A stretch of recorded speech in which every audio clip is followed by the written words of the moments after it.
안녕하십니까. 자, 이 코스에서 부동산 공법 강의하는 한중민입니다. 자, 여러분 2024년 갑진년 새해 복 많이 받으시고요. 다들 소원 성취하시기 바랍니다. 자, 오늘은 이제 우리 부동산 공법 기본 이론 과정, 자, 1주차 수업인데, 자, 1주차에 수업했던 내용들 10분 내로 간단하게 복습, 요약 정리를 하도록 하겠습니다. 자, 그래서 우리 부동산 공법이 우리 시험의 2차 과목 중에 하나, 부동산 공법, 이 부동산 토지에 대한 규제를 공부한다. 그래서 이런 거운폐율, 용적률 같은 토지에 대한 규제를 하나씩 배워나가는 과목인데, 이 토지의 규제라는 것은 토지의 용도에서 정해집니다. 개발할 땅, 농사지을 땅, 보존할 땅, 이런 토지의 용도라는 것은 토지의 계획으로 정해줍니다. 그래서 계획으로 우리 국가가 이 땅을 이렇게 쓰세요. 용도를 정해놓고 그 용도에 따라서 토지에 대한 규제가 가해지니까 여기 공법을 공부하는 순서는 먼저 토지에 대한 계획을 먼저 공부하고, 이 계획으로 토지의 용도가 정해지면 용도에 따라서 규제가 나오게 됩니다. 그래서 순서는 이제 계획부터, 이 토지의 계획, 자, 요거부터 우리가 하나씩 이제 배워나갑니다. 그래서 부동산 공법은 부동산의 토지나 건물에 대한 공법, 규제법. 그래서 국가가 국민의 부동산에 대한 재산권 행사를 규제하는 법이다. 그래서 이런 부동산에 대해서 발생하는 문제를 치유하기 위해서, 해결하기 위해서 각종의 이제 국가가 규제를 통해서 개개인의 이익이 아니고 국가 전체, 국민 전체 공공복리를 목적으로 국민의 부동산 재산권 행사를 규제하는 법. 그리고 이 부동산법은 행정법입니다. 자, 행정법에서 우리 국가를 행정청이라고 부릅니다. 그리고 이 규제를 가하는 수단이 계획, 토지의 계획을 수립해서 계획으로 규제를 가합니다. 그래서 우리 공법을 공부하려면 이 국가 같은 행정청부터 먼저 알아야 됩니다. 그래서 이 행정청의 위계질서, 자, 우리 행정청이라고 할 수도 있고 행정기관이라고 할 수도 있고 뭐 정부라고 할 수도 있다. 다 똑같은 말. 그래서 이제 일반적으로는 교재 행정청으로 나옵니다. 그 행정청 하면은 크게 이제 두 개, 국가하고 지자체. 이 국가와 지자체를 합쳐갖고 우리가 행정청이라고 합니다. 이 행정청의 위계질서가 앞으로 우리가 공법을 배워나가는 데 있어서 가장 기본, 베이스가 되는 사항이니까 반드시 여러분들이 좀 정리를 해두셔야 됩니다. 자, 국가를 중앙행정기관, 전국토를 관할하는 중앙행정기관이다. 이렇게도 부르고, 우리 공법에서 중앙행정기관 하면은 국토교통부 장관 줄여갖고 국토부 장관이라고 부릅니다. 그래서 국토부 장관 이꼴 중앙행정기관 이꼴 국가입니다. 그래서 국토부 장관이 전 국토의 부동산에 대한 행정을 관장한다. 이렇게 얘기하고, 그 다음에 국토부 장관 밑에 이제 지방자치단체, 이 지방행정청인데, 우리 지방자치법에 따라서 지자체는 광역지자체, 그리고 기초지자체 이렇게 나눠집니다. 그럼 넓은 지역을 관할하는 광역지자체는 특별시, 광역시, 도, 그리고 특별자치시하고 특별자치도, 이 5가지가 있습니다. 자, 이 5가지를 우리가 줄여가지고 광역지자체는 뒤에 말 따갖고 시도라고 합니다. 시도. 그리고 이 광역지자체장, 특별시장, 광역시장, 도지사, 특별자치시장하고 특별자치도지사를 시도지사라고 씁니다. 시도지사. 그래서 시도지사 계속 나오니까 시도지사 하면은 특별시장, 광역시장, 도지사, 특별자치시장, 특별자치도지사를 얘기합니다. 그리고 특별시 안에 이제 기초지자체, 자치구, 뭐 강남구, 서초구 같은 자치구를 두고, 광역시 안에는 자치구도 있는데 군도 있다. 이게 특별시하고 차이점. 그리고 경기도 같은 도 안에는 시하고 군이 있습니다. 그래서 기초지자체는 시, 군, 구, 자치구가 됩니다. 시, 군, 구. 그리고 이 시군구의 장을 시장, 군수, 구청장이라고 해서, 자, 여기 써놓은 순서가 그대로 우리 공법에서 행정청의 위계 질서가 됩니다. 그래서 가장 상급 행정청이 국토부 장관, 그 밑에가 시도지사, 밑에가 시군 구청장. 그래서 딱 요 위계 질서로 우리 공법이 규정이 되어 있기 때문에 위계 질서만 파악해도 우리 공법 공부하는데 50% 이상 먹고 간다. 이렇게 얘기할 수가 있습니다. 그래서 예를 들어 도 밑에 시장하고 군수. 자, 시장하고 군수가 이 토지에 대한 계획을 수립했습니다. 자, 시장 군수는 누구한테 가서 승인받는 거냐? 도지사한테 가서 승인받습니다. 또 특별시장, 광역시장, 도지사, 시도지사가 계획을 수립했다. 시도지사는 국토부 장관에게 승인받습니다. 그래서 시장 운수는 도지사한테 승인, 시도지사는 국토부 장관에게 승인.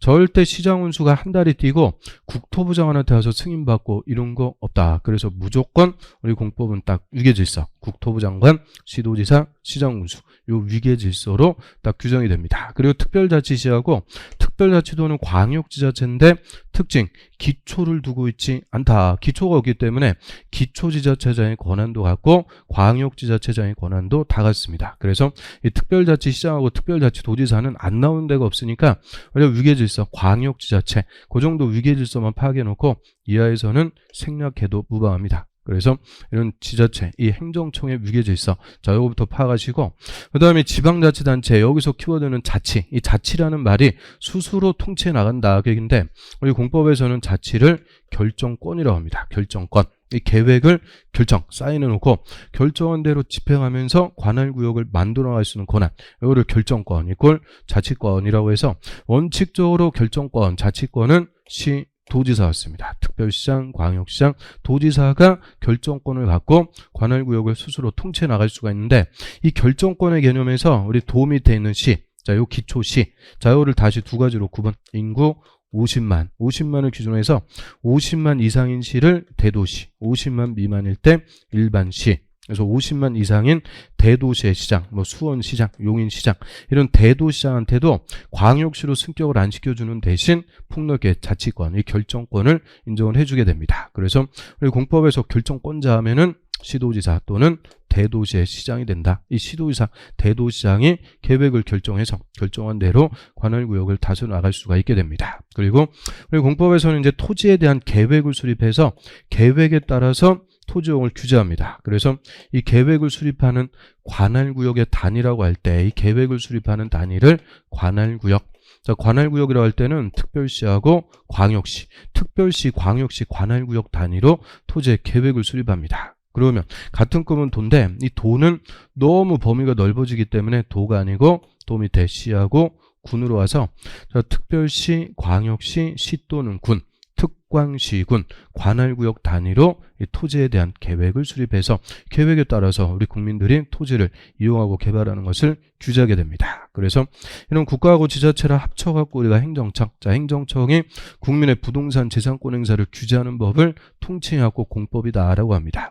그러면 공법이라고 할 수 있는 것들이 시중에 100여 개가 넘는 법률이 있는데, 그 중에서 우리 공법이라는 과목에서 6개 이제 개별법을 공부를 합니다. 그래서 국토법, 자, 국토의 계획 및 이용에 관한 법률, 자, 이 법률이 우리 공법에서 제일 중요하고 나머지 법들 공부하는 베이스가 되는 법들이고, 자, 국토법, 개발법, 정비법, 농지법, 건축법, 주택법, 이 6개 법률을 공법이라는 한 과목에서 배워나갑니다. 그리고 원래 법률을 공부할 때는 법률하고 시행령, 이 대통령령까지, 그래서 합쳐갖고 총 12개 이 법령을 공법이라는 과목에서 공부를 하게 되니까 이 내용이 제일 많습니다. 분량이 제일 많다. 그래서 여러분들이 공법에서 제일 2차 과목에서 어려워하는 과목이 공법이니까 저희 공법 공부할 때는 이제 단순 암기 절대 지향합니다. 이 애워갖고 맞히는 거 절대 없다. 그래서 단순 무식하게 뭐 암기 코드 딴다, 앞대가리 딴다, 그런 거 안 됩니다. 그래서 용어부터 하나씩 용어부터 이해하고 습득해서 용어, 내용, 체계, 그리고 문제풀이까지,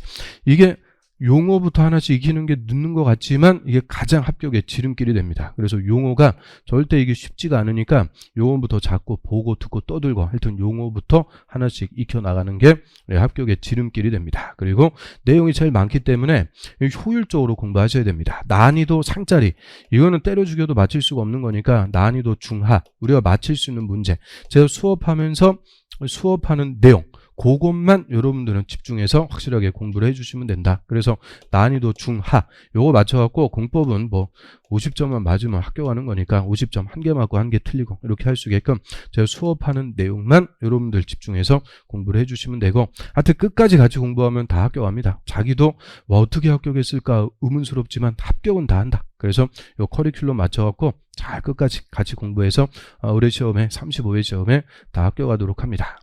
그럼 우리 이제 첫 번째로 공부하는 법률이, 자, 국토의 계획 및 이용에 관한 법률입니다. 자, 국토라고 할 때는 전국의 토지, 그래서 우리나라에 있는 토지를 계획하고 계획에 따라서 이용하자, 국토의 선계획 후 이용에 관한 법, 또는 국토의 선계획 후개발 체계에 관한 법인데, 저희는 이제 계획 파트가 더 중요하다 그랬으니까 줄여갖고 국토계획법, 더 줄여갖고 그냥 국토법이라고 합니다. 그래서 이 국토법에서 우리나라에 있는 토지를 효율적으로 합리적으로 이용하기 위해서 먼저 토지에 대한 계획부터 수립합니다. 그래서 선계획 파트에서 요거까지 우리가 싹 같이 보는 건데, 자, 일단 첫 번째로 나오는 계획이 광역도시계획이 됩니다. 이 광역도시계획은 광역계획권의 장기 발전 방향 제시하는 계획이다.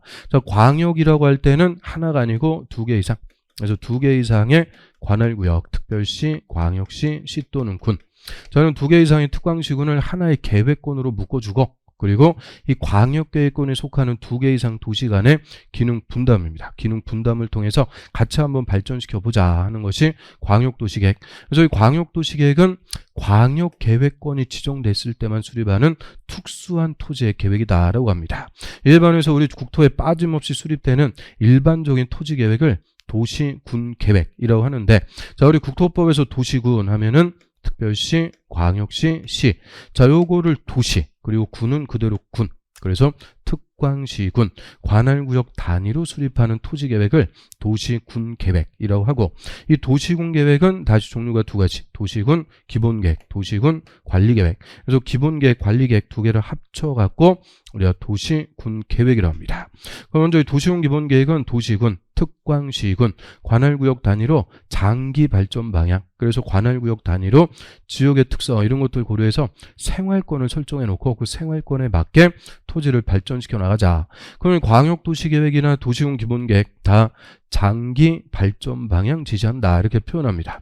이 장기 발전 방향을 우리가 이제 법에서는 정책, 이 정책 방향을 제시한다라고 하는데, 이 정책이라는 것은 현실적으로 집행이 될 수도 있고 안 될 수도 있다. 안 되는 거 그냥 빈말로 끝나는 게 대부분이니까 이 정책 계획은 수립이 돼도 직접적으로 국민의 토지용을 규제하는 효과는 없습니다. 그래서 이런 계획들을 비구속적 행정계획, 우리에게는 아무런 구속력이 없다. 그래서 우리한테 효과가 없으니까 중요성도 떨어지는데, 요새 이제 출제 경향은 광역도시 하나, 도시군 기본계획 하나, 도시군 관리계획 하나, 계획별로 골고루 한 문제씩 출제가 되고 있습니다. 그리고 작년 34회 시험에 광역도시계획, 도시군 기본계획 다 물어봤으니까 올해 35회 때는 그냥 무조건 나온다 이렇게 생각하시면 됩니다. 광역도시계획, 도시군 기본계획. 그리고 이런 계획들은 다 정책을 정책만 내놓는 거고, 이런 정책을 구체적으로 결정해서 집행해 나가는 것이 도시군 관리계획. 그래서 도시군 관리계획도 도시군, 특광시군,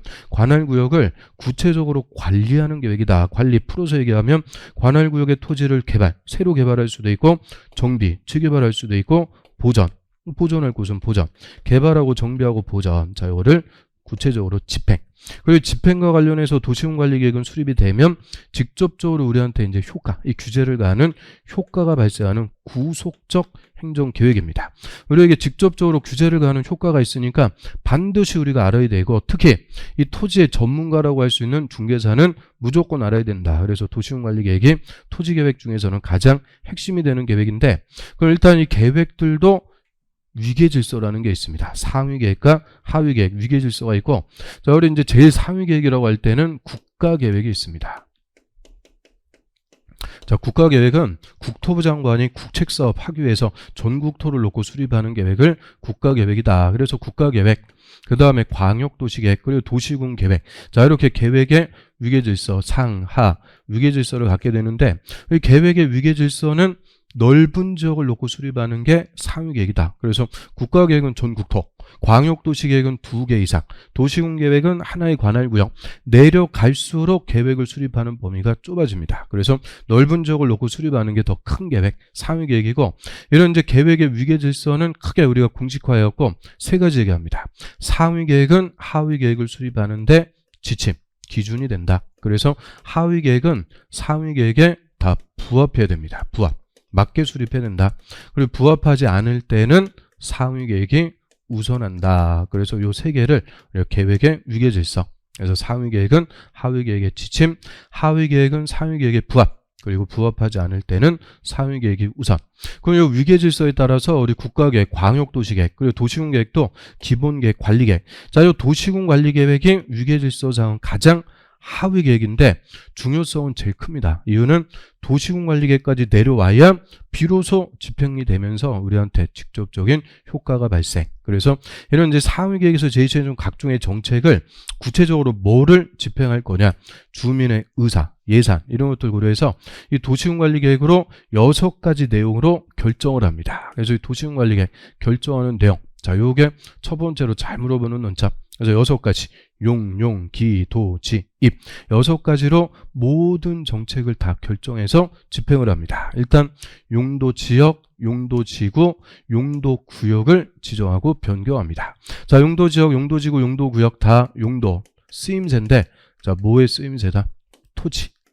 그래서 토지의 쓰임새를 행정청이 계획으로 다 정해줍니다. 이 땅을 어떻게 쓸 거냐, 쓰임새를 정하는데 그중에서 가장 기본적으로 전국의 토지에 빠짐없이 다 지정하는 가장 기본적인 쓰임새, 개발할 땅, 농사지을 땅, 보존할 땅, 이런 1차적인 전국 토에 빠짐없이 정하는 것을 용도지역, 그 다음 용도지역을 보충, 보완하기 위해서 일부 토지의 추가적인 쓰임새를 정하는 것을 용도지구, 그리고 용도구역은 지역지구에 관계없이 독자적인 목적입니다. 이 독자적인 쓰임새를 정한다라고 하는데, 그래서 용도구역은 원래 법조문에서 이름별로 쭉 나열이 됩니다. 그리고 우리 시험에서 이 용도구역의 이름, 이거 장난치는 게 가장 기본이니까 이름부터 확실하게 익히셔야 됩니다. 개발 제한구역, 도시 자연보호구역, 시가와 조정구역, 수산자원 보호구역, 그리고 입지규제 최소구역, 개, 도, 시, 수, 입, 요 5가지를 우리가 용도구역이다라고 해서 이 용도구역을 지정하고 변경. 그러면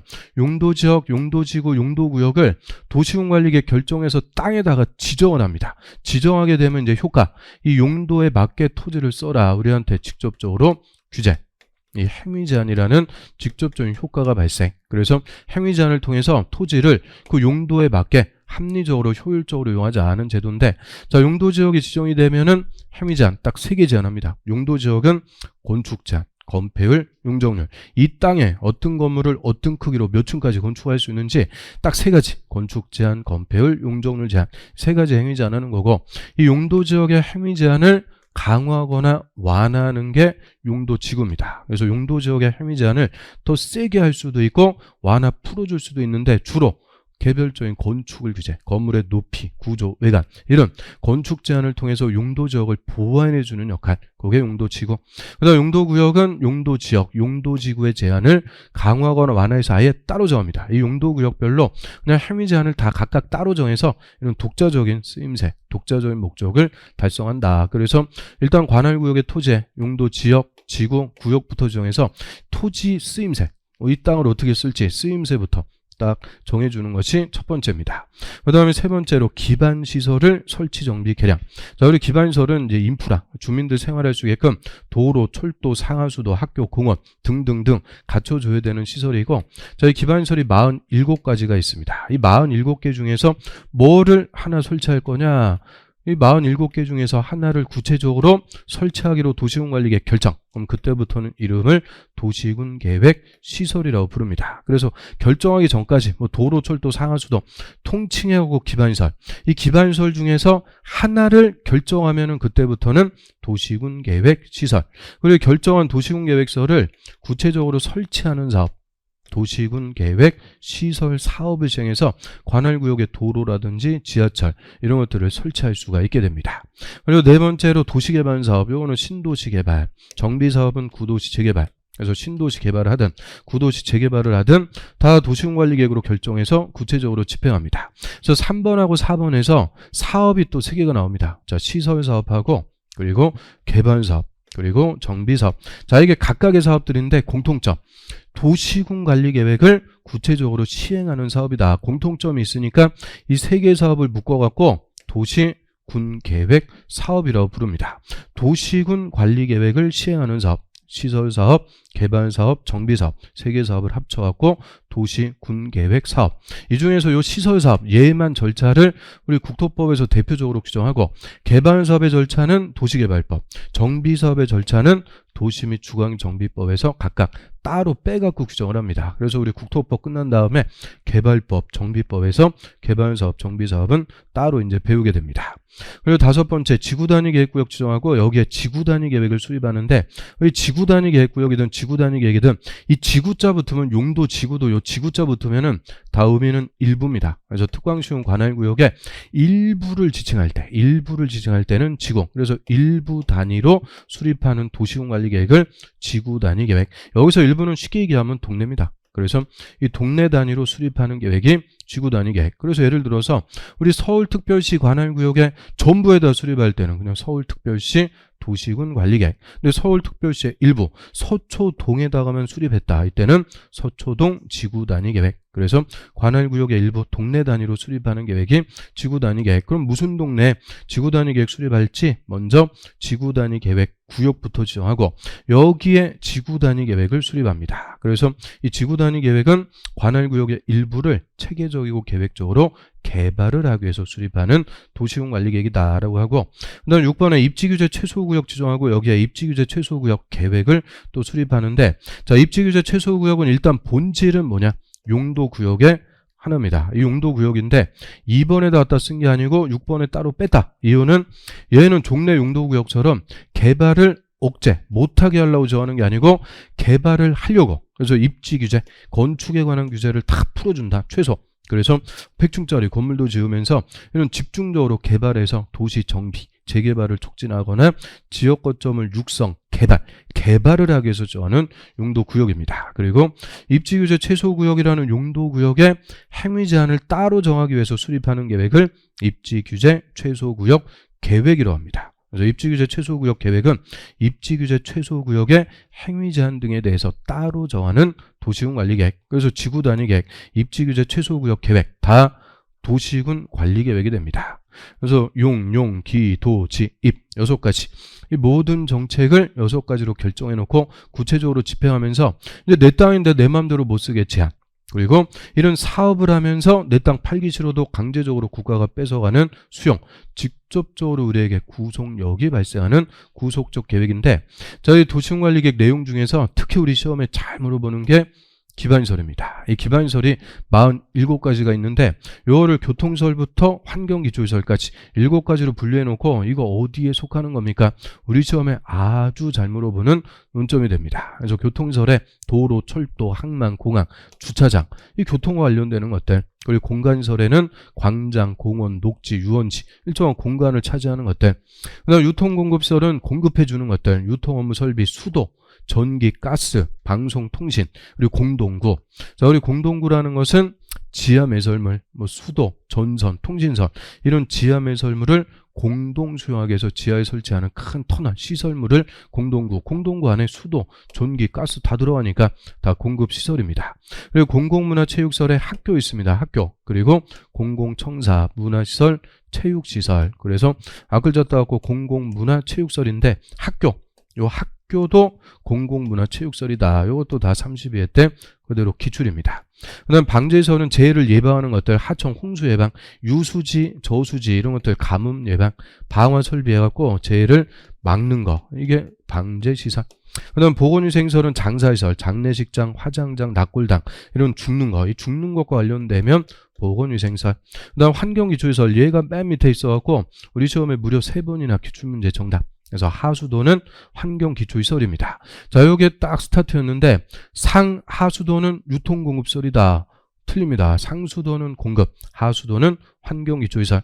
여기서 우리 위대한 자음법칙, 하수도 히읗, 환경기초시설 히읗, 히히법칙이 아니고 자음법칙. 그래서 하수도는 환경기초시설. 또 폐기물 처리시설, 이게 쓰레기 처리장, 쓰레기 다 내다 버리는 것들이니까 이런 게 환경 오염시키고, 요게 32회 때는 정답. 그리고 폐차장, 폐차장은 교통시설이다. 이게 26회 때 또 정답. 주차장은 교통시설, 폐차장은 환경기초시설. 그래서 하수도, 폐기물 처리시설, 폐차장 이런 것들 다 개념은 버리는 거. 갖다 버리는 것들이 환경 오염시키고 하는 거니까 버리는 것들은 환경기초시설. 그래서 등등등 해갖고 이제 다음 시간에 제대로 기반시설 보기로 하고요. 자, 이 도로부터 폐차장까지 이게 47개입니다. 이 47개 중에서 하나를 설치하기로 도시군관리계획 결정. 그때부터는 도시군계획 시설이 됩니다. 그래서 기반시설은 47개를 요것들을 통칭하는 개념이고, 이 중에서 하나를 설치하기로 도시군관리계획으로 결정하면 도시군계획 시설. 그리고 도시군계획 시설을 설치하는 사업이 도시군계획 시설 사업이 됩니다. 이런 용어들이 쉽지가 않으니까 하여튼 용어부터 자꾸 보고 듣고 떠들고 익히는 거, 이게 우리 공법의 첫 시작입니다. 그다음은 이제 토지계획으로서 광역도시계획 하나만 더 봤는데, 자, 광역도시계획, 자, 올해 35회 때 무조건 출제가 예상이 됩니다. 자, 광역도시계획은 광역계획권의 장기 발전 방향 제시한다. 그래서 2개 이상의 관할구역을 하나의 계획권으로 묶어놓고, 자, 2개 이상의 도시 간에 적절하게 기능을 분담. 그래서 중복해서 개발하지 말고 잘 기능을 나눠 갖고 한번 같이 개발시켜 보자. 그리고 기능 분담을 위해서 출퇴근하기 좋게 도로나 지하철 같은 광역 기반 시설 줄여갖고 광역설의 배치, 자, 이런 사항에 대한 장기 발전 방향, 이 정책을 제시하기 위해서 수립하는 계획을 우리가 광역도시계획이다라고 합니다. 그럼 광역도시계획은 그냥 일반적으로 수립하는 게 아니고 먼저 광역계획권, 요게 지정돼야만 수립하는 특수한 계획입니다. 그래서 이 광역계획권을 누가 지정하는지, 자, 이게 우리 광역도시계획에서는 제일 중요한 논점. 자, 광역계획권 지정권자. 그럼 광역계획권은 크게 2가지로 구분해갖고 지정합니다. 자, 도에 관할 구역에서는 도지사가 지정, 도 맞춰주면 된다. 그래서 우리 경기도 성남시, 용인시 묶어가지고 광역계획권으로 지정을 합니다. 그럼 성남시, 용인시, 다 경기도 같은 도니까 도지사가 광역계획권을 지정할 수가 있습니다. 그래서 도에서는 도지사가 지정. 이에 반해서 2개 이상의 시도, 특별시, 광역시, 도, 시도에 걸칠 때는 국토부 장관이 광역계획권을 지정을 합니다. 그래서 서울특별시, 경기도, 성남시 묶어갖고 광역계획권으로 지정. 자, 요거는 서울특별시, 경기도, 시도에 걸치게 되니까 특별시하고 도지사 위에 국토부 장관. 자, 국토부 장관이 광역계획권으로 지정을 합니다. 그래서 이 광역계획권의 지정권자는 딱 2명입니다. 도에서는 도지사, 시도에 걸칠 때는 국토부 장관. 자, 요 자들이 광역계획권을 지정. 그래서 광역계획권 지정할 때는 의심 지정입니다. 의견 듣고 심의 거쳐갖고 지정. 그리고 국토법에서는 심의 다 도시계획위원회 심의인데, 자, 국토부 장관이 할 때는 항상 요 중앙자 꼭 붙여준다. 요게 공식입니다. 공식. 도지사가 지정할 때는 지방도시계획위원회. 그래서 국토부 장관은 중앙도시계획위원회 심의, 도지사는 지방도시계획위원회 심의. 그래서 의견 듣고 심의 거쳐갖고 광역계획권을 지정. 자, 광역계획권 지정한 것을 통보. 이 통보의 의미는 명령입니다. 이제 광역계획권을 지정했으니까 광역도시계획 수립하세요. 수립권자한테 통보해서 이 광역도시계획을 수립을 합니다. 그래서 일반적으로 우리 계획에서는 이 계획의 수립권자가 주인공, 제일 중요한 사람인데, 광역도시계획은 수립권자를 바로 찾으려고 그러면 어렵습니다. 헷갈리고 그러니까 잘 물어본다. 그래서 이 지정권자하고 관계해서 수립권자를 찾아냅니다. 지정해서 명령해갖고 수립하니까 지정권자가 상급행정청, 수립권자는 하급행정청, 상하, 위계질서로 수립권자를 찾아냅니다. 그럼 도에서는 도지사가 지정해서 명령했으니까 수립은 누가 하는 거냐? 도지사 밑에 시장, 군수. 시장, 군수가 공동으로 광역도시계획을 수립합니다. 그래서 성남시, 용인시 묶어갖고 도지사와 광역계획권 지정. 여기에 대한 광역도시계획은 성남시장, 용인시장, 시장 둘이서 성남시, 용인시 기능 어떻게 분담할지 공동으로 수립을 하게 됩니다. 이에 반해서 시도에 걸쳐갖고 국토부 장관이 광역계획권을 지정, 명령했으니까 국토부 장관 밑에 시, 도지사, 특별시장, 광역시장, 도지사, 시도지사가 공동으로 광역도시계획을 수립합니다. 그러면 서울특별시, 경기도, 성남시 묶어갖고 국토부 장관이 광역계획권 지정. 여기에 대한 광역도시계획은 특별시장하고 성남시장이 아니고 특별시장하고 같은 급 도지사, 특별시장하고 도지사, 시도지사가 공동으로 광역도시계획을 수립하는데, 자, 시도지사 수립할 때 성남시장의 의견을 듣습니다. 그래서 이 광역계획권을 지정하는 모습이 2개니까 광역도시계획의 수립권자도 원칙적으로 이렇게 2명이 나옵니다. 자, 도에서는 도지사가 지정, 시장군수가 수립. 시도에 걸칠 때는 국토부 장관이 지정, 시도지사가 수립. 이게 가장 원칙적인 체계. 그리고 우리 여태까지 기출문제도 다 요 원칙에서 다 정답 나옵니다. 이게 뭐 지엽적인 거 이런 게 중요한 게 아니고 원칙, 요거부터 확실하게 잡으셔야 되고, 이 계획권이라는 걸 지정했을 때는 몇 년 내 계획을 수립? 3년. 그래서 3년 내, 자, 요 자들이 광역도시계획을 원칙적으로 수립을 해줘야 되는데 3년이 지날 때까지 원칙적인 수립권자가 수립을 안 합니다. 이때는 지정권자가 직접 수립. 그래서 도지사가 지정하고 3년 내 시장군수가 수립 안 하더라. 이때는 도지사가 그냥 직접 광역도시계획을 수립을 합니다. 또 국토부 장관이 정했는데 3년 내 시도지사가 수립 안 하더라. 이때는 국토부 장관이 직접 광역도시계획을 수립합니다. 그래서 3년 내 원칙적인 수립권자 수립 안 하면 지정한 사람, 도지사, 국토부 장관이 직접 수립하는 예외도 있기 때문에 이 광역계획권 지정하고 3년 내 광역도시계획 수립 안 하면 광역계획권이 해제가 된다. 저는 광역계획권은 해제나 실효하고는 아무 관계가 없습니다. 3년 내 수립 안 하면 지정한 자가 직접 광역도시계획을 수립한다. 그럼 원칙적인 수립권자, 도에서는 시장운수, 시도에 걸칠 때는 시도지사. 자, 여자들이 이제 공동으로 광역도시계획 수립하는데, 자, 광역도시계획 수립할 때 절차, 일단 뭐 알아야 되니까, 광역계획권의 인구, 경제, 사회, 문화 전반에 걸쳐갖고, 필수적으로 조사부터 합니다. 할 수가 있는 게 아니고 해야 된다. 그리고 뭐 절차 생략 일체 없습니다. 그래서 반드시 조사부터 하고 그다음에 각계각층의 의견도 싹 듣습니다. 먼저 지방자치사회에서는 주민의 의사가 제일 중요하니까 이 주민의 의견부터 다 챙겨갖고 듣습니다. 그럼 주민의 의견인데 이 비구속적 계획에서는 다 공청회입니다. 공청회를 통해서 주민과 전문가 의견 싹 들어야 되고 그리고 공청회 내일 불속 개최하는 게 아니고 14일 전까지 공고해서 이 공청회를 개최해서 주민과 전문가 의견 청취 그리고 주민의 대표기관 지방의회 의견도 듣고 시도지사는 시장군수 의견도 다 챙겨갖고 듣습니다. 그리고 지방의회하고 시장군수는 수립권자한테 의견 지시할 게 있으면 30일 내 의견 지시합니다. 그래서 조사하고 의견 싹 들어갔고 광역도시계획을 수립. 수립하면 끝나는 게 아니고 기준에 맞게 잘 수립했는지 상급행정처한테 가서 승인, 사인 받습니다.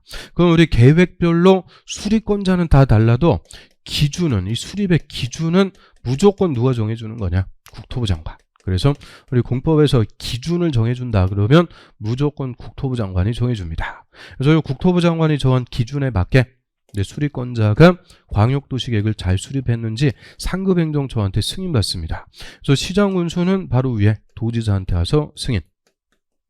그 다음 시도지사는 국토부 장관에게 승인받습니다. 그래서 광역도시계획의 승인권자는 도지사하고 국토부 장관. 이 사람들이 누구냐?